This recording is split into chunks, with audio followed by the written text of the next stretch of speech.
Alright everybody, what up to another episode of Pauper MTG with Rob and Dan. Still going strong after all these years. It's been a long time. We've been around for a bit now, Dan. We got like 70-some videos. We do. We got 91 subscribers 90, now. We're almost to 100. We've been here since, gosh darn, October of 2015. Yeah. It's March. 2016 now, March, I guess. Yeah. Isn't not February still? It's March 1st today. Oh, it's okay, whatever. It's Super Tuesday. Super Tuesday to date the video. That thing I'm not supposed to do, but I always do apparently. This is in honor of President Trump here. Yep, sure. All right, so we're gonna be playing the Orzhov Black-White Blink deck here. Starting off, we got 2 copies of Barren Moor. This is a land that comes into play tapped. It adds black to your mana pool. You can cycle it for 1 black. Yep.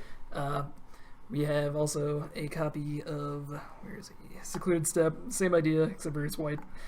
We also run 4 copies of Orzhov Basilica. This is the black-white bounce land.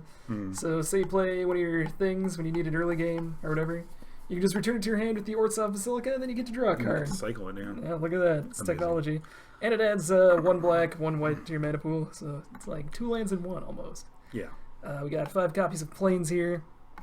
I did not switch to the Lorwyn art yet, but when we start the videos, I will. Okay, sure. My mistake, I'm sorry. Oh my gosh. 4 copies of Scoured Barrens. Black-white duel comes to play tapped. When it comes to play, gain a life. Yep. Also with the good art. The other one's kind of stupid, if you ask me. Oh. There you go. Dan's not thrilled. Yeah. We got 6 copies of Swamp, and that's it for the land base, 22 lands. Moving on to the 1-drops, 4 copies of Cloudshift, 1 mana cost, white instant, exile target creature you control, then return it to the battlefield.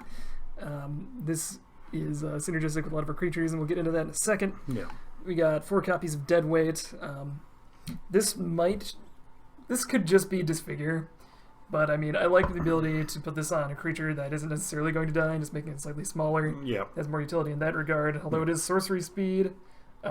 It also negates your opponent's main deck Dispels, which some variants of Kiln Fiend run that. I don't know.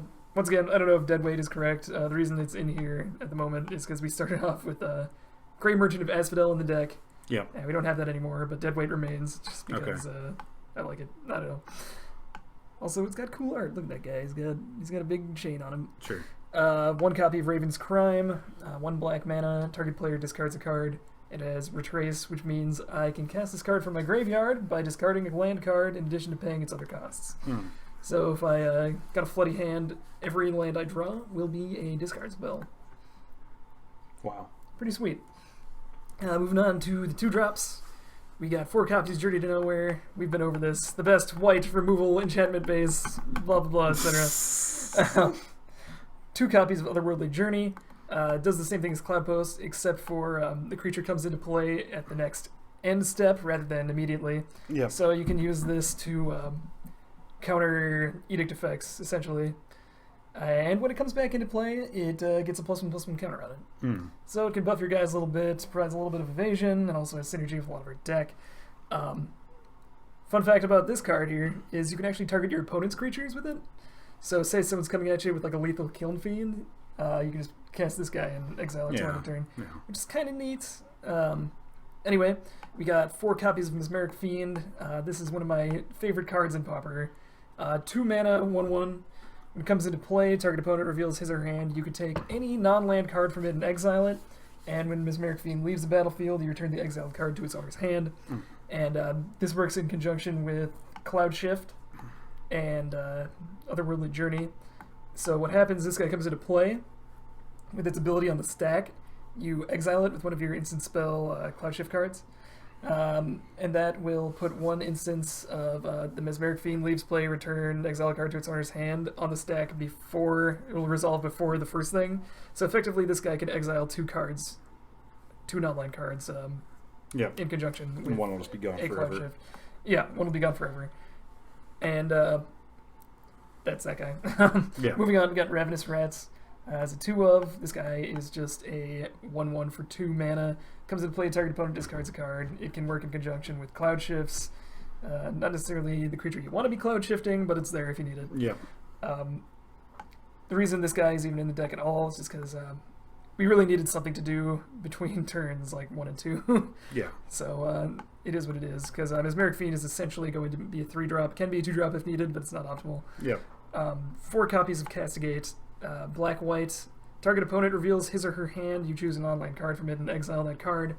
One of the best discard spells you have access to, unless you want to get to like duress range or whatever. Sure. But this can take anything. Usually people are keeping a hand in paupers because they got one thing that glues it all together. If you rip that card out of their hand, they can't do anything. Moving forward, we got 4 copies of Phyrexian Rager, just a 2/2 for 3 mana, cantrips, has entered the battlefield trigger, which works with Cloudshift and all the other bounce spells. 2 copies of Chittering Rats.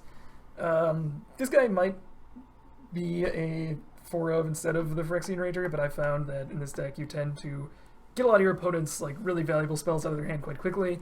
Yep. And when you have cards like this, it can end up burying them, but usually they'll just play out their remaining cards. This guy will essentially be a useless 2/2. But if you have this guy in play and you Cloud Shift during your opponent's, like, say, draw step, they'll have the card in hand they drew, and then they have to put it immediately back on top of their library. So, I mean, you can use that as sort of a means of controlling their draw step. 4 copies of Faceless Butcher. This guy has grown on me a lot. It's 2/3 for 4 mana, 2 black, 2 general. When Faceless Butcher enters the battlefield, exile target creature other than Faceless Butcher. Then Faceless Butcher leaves the battlefield, return the exiled card to its owner's control. Yeah. And you'll notice this is worded the exact same way that Mesmeric Fiend is, which means that we can do the Cloud Shift trick with that as well, effectively exiling 2 creatures. That does require 5 mana, though, which That's sometimes kind of doesn't lot. happen, but I mean, with the Karoo lands, you can get up to 5. There's 22 lands in the deck, yeah, so... It's possible to do. I don't know. 2 copies of Gurmag Angler. This deck, as you may have noticed, seems kind of underwhelming in the amount of punch that it actually physically packs, you know? All of our guys are like 2/2s and like 1/1s. Yeah. Just like, so we needed something a little extra just to get there.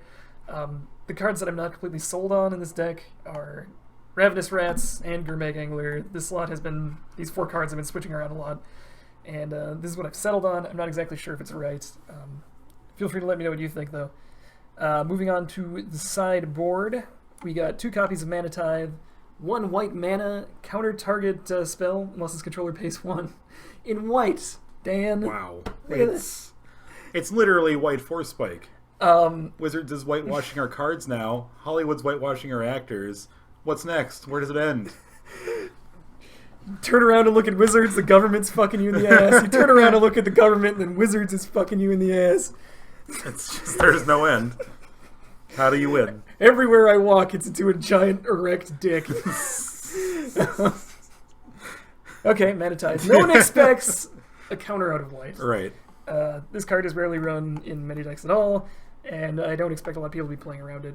It can come in against control, it comes in whatever you feel like needs to come in, I suppose. Yeah. Got 4 copies of Lone Missionary, comes in against Burn. 2/1 comes into play, you gain 4 life. Jeez. In conjunction with the Blink spells, a lot of burn decks can't really get around this guy. Pretty brutal. 1 copy of Seal of Cleansing. Potentially this should be 2 copies, and just we should have 2 relics. But recently I've been running into a lot of graveyard decks, and I don't like losing to graveyard decks, so I just chose the relics over that. What decks do you like losing to? Decks that I don't mind losing to? I can't think of one. Yeah. I like to win, baby. I'm all about the winning here. I know. Pauper MTG. 4 copies of Nausea. This is in here as an aesthetic choice over Shrivel. Just because this is the old school Shrivel, Dan. Yep. This is 3 goblins and a hang glider and a white border card. How much more vintage can you get? What's so nauseating about that? They're like looking at the ground and they're like, oh, this is scary. I think what's happening here is these 2 goblins are being used as bombs, and the other one's like flying the hang glider. Oh, okay. Maybe. Maybe really the flavor weird. text. No fear, no sense, and soon no lunch, because they're gonna puke. Right, and then die. And then die. Which is how you want to go. Yeah, I guess.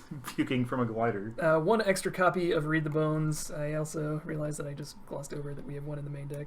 Oh, I didn't notice that. Yeah, there it is. We got 1 of these in the main deck. This comes in against like control decks or decks that can like run you down out of threats easily. Basically, you want this card in your late game. If this is the last card you draw, you're in good shape. Scry 2, look at the top 2 cards of your library. You can bottom those, and then you draw 2 cards and you lose 2 life. So, I mean, all around good draw spell. Strictly better divination almost. Yeah. 3 copies of Relic. Everyone knows what that card does. Target player exiles a card. Tap it. Tap 1. We both exile everything forever. And that's it for our deck. Dan, what do you think of the Black-White Blink deck? I think this is pretty cool. I think we can get there. It's basically just be a dick until you land Gurmag Angler, which I can get behind that, I guess. Be a dick until you land Gurmag Angler, and we will see you guys for match 1.